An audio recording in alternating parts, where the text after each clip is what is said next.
ई Gram Swaraj portal पे योजना upload करते समय फोकस एरिया का भी एक महत्वपूर्ण योगदान होता है। यदि हम गलती से भी इसका चयन कर देते हैं तो इसी के आधार पे टाइड और अनटाइड का विभाजन हो जाता है। अगर टाइड की योजना का कैटेगरी या फोकस एरिया अगर अनटाइड के सेलेक्ट कर देते हैं तो वह योजना का राशि आवंटन अनटाइड में ही शो करने लगता है। तो इसलिए फोकस एरिया का भी ध्यान रखना महत्वपूर्ण है ताकि कोई एरर नहीं आए। तो आज हम इसी के बारे में चर्चा करेंगे कि फोकस एरिया क्या सेलेक्ट करना है और एसेट कैटेगरी हम क्या देंगे। तो ई ग्राम स्वराज पोर्टल पर योजना अपलोड करते समय उपयोग किया जाने वाला फोकस एरिया और एसेट कैटेगरी की पूरी जानकारी लिस्ट के साथ आपको इस वीडियो के माध्यम से मिल जाएगा। सभी प्रकार के एक एक कैटेगरी की जानकारी के लिए वीडियो को अंत तक देखें।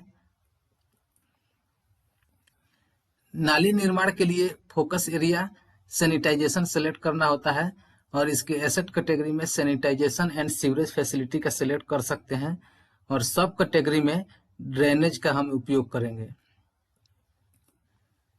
गली पेवर निर्माण या पेवर ब्लॉक से जैसे गली का जो निर्माण होता है इसका भी फोकस एरिया सैनिटाइजेशन ही सेलेक्ट होगा। कैटेगरी में एसेट कैटेगरी में sanitisation and sewerage facility select करेंगे और एसेट सब कैटेगरी में अदर सैनिटाइजेशन एसेट। अगला है नाली फेवर निर्माण, तो इसमें भी हम सैनिटाइजेशन ही करेंगे, सेलेक्ट करेंगे और एसेट कैटेगरी में सैनिटाइजेशन एंड सीवरेज फैसिलिटी और एसेट सब कैटेगरी में अदर सैनिटाइजेशन एसेट सेलेक्ट करेंगे। ये भी टाइड में ही आती है। सैनिटाइजेशन और ड्रिंकिंग वाटर जहां भी सिलेक्ट होगा ये सारे टाइड में आते हैं, इसका हम ध्यान रखेंगे। कुआं का जीर्णोद्धार कार्य के लिए ड्रिंकिंग वाटर फोकस एरिया में सेलेक्ट करेंगे और एसेट कैटेगरी में water structure source and asset sub category में वेल का चयन करेंगे। ये भी टाइड की योजना होगी। छठ घाट निर्माण के लिए भी हम ड्रिंकिंग वाटर सेलेक्ट करेंगे, ये भी टाइड का योजना होगा और एसेट कैटेगरी में वाटर सोर्स एंड स्ट्रक्चर का सेलेक्ट करेंगे और एसेट सब कैटेगरी में रेन वाटर हार्वेस्ट टैंक। पेयजल अनुरक्षण, इसके लिए फोकस एरिया ड्रिंकिंग वाटर और asset category community service category select करेंगे और एसेट सब कैटेगरी में maintenance of drinking water supply select करेंगे। ये भी टाइड की योजना है और इस समय 2022-23 में इसका चयन करना जरूरी है, क्योंकि आगे पेयजल योजनाओं के रख रखाव के लिए अगर राशि आती है तो ये योजना सिलेक्ट रहेगा, उसके बाद ही इसमें भुगतान कर सकते हैं या कोई अन्य कार्य ले सकते हैं। इसलिए पेयजल अनुरक्षण के लिए सिलेक्ट करना आवश्यक है। तालाब निर्माण भी अपना चॉइस से अगर लेना है तो ले सकते हैं, नहीं लेना है नहीं ले सकते हैं, लेकिन तालाब निर्माण के लिए फोकस एरिया होगा ड्रिंकिंग वाटर। इसका एसेट कैटेगरी होगा irrigation source, asset sub category minor irrigation select करेंगे। ये भी टाइड की योजना है। शौचालय निर्माण के लिए भी सैनिटाइजेशन फोकस एरिया होगा। एसेट कैटेगरी में sanitisation and sewerage facility, asset sub category में टॉयलेट का चयन करेंगे। ये भी टाइड की एक योजना है।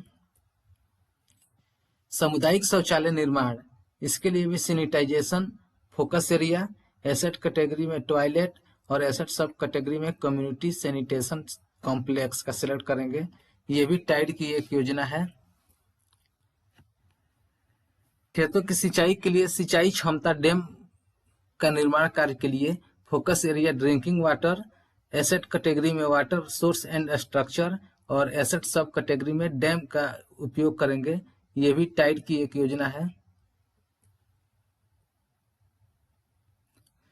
चेक डैम के निर्माण के लिए फोकस एरिया में ड्रिंकिंग वाटर, एसेट कैटेगरी में वाटर सोर्स एंड स्ट्रक्चर और एसेट सब कैटेगरी में चेक डैम का उपयोग करेंगे।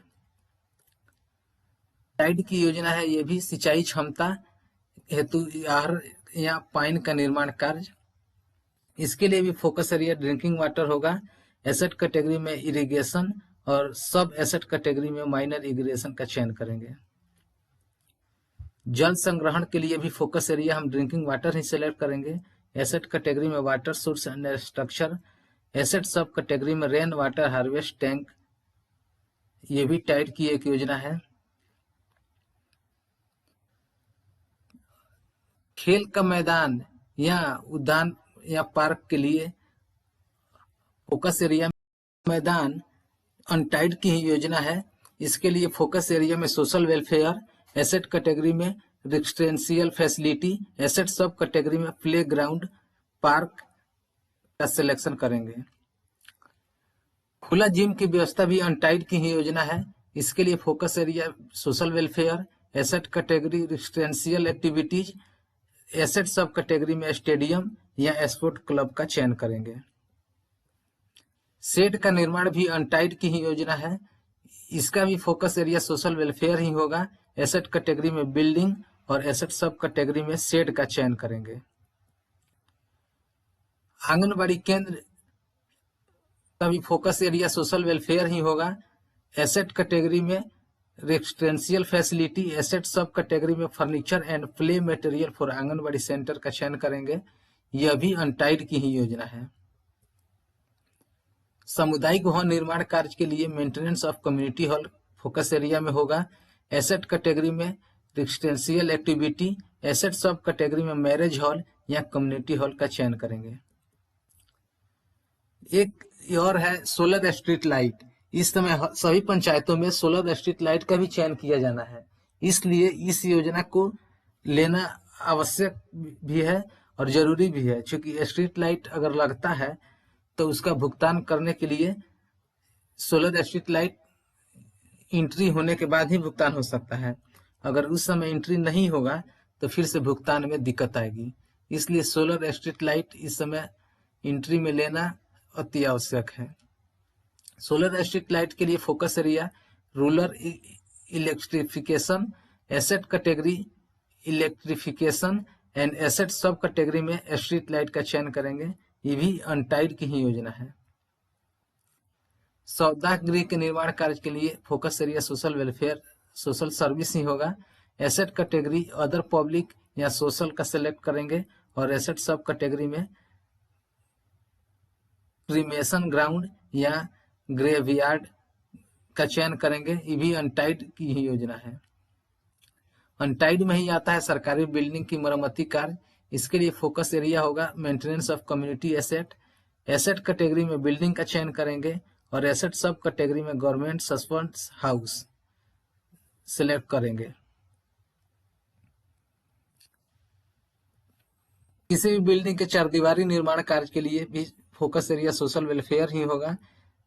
एसेट कैटेगरी में इसके लिए भी बिल्डिंग का ही चयन करेंगे और एसेट सब कैटेगरी में बाउंड्री वाल या साइड वाल रिटेनिंग वाल का चयन करेंगे। ये भी अनटाइड की ही योजना है।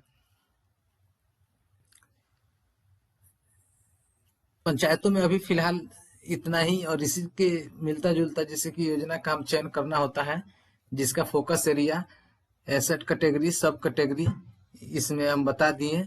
इसके अलावा भी अगर कुछ योजना है जैसे जिसका फोकस एरिया या एसेट कैटेगरी सब कैटेगरी में कंफ्यूजन होता है तो उसको हम एंट्री के समय सेलेक्ट करके एक एक योजना को बारी बारी से पढ़ेंगे तो उससे भी हमको क्लियर हो जाएगा कि इसके लिए क्या होना चाहिए। लेकिन फिर भी अगर कोई त्रुटि आता है तो आप कमेंट करिए, उसका फिर से हम जवाब दे देंगे।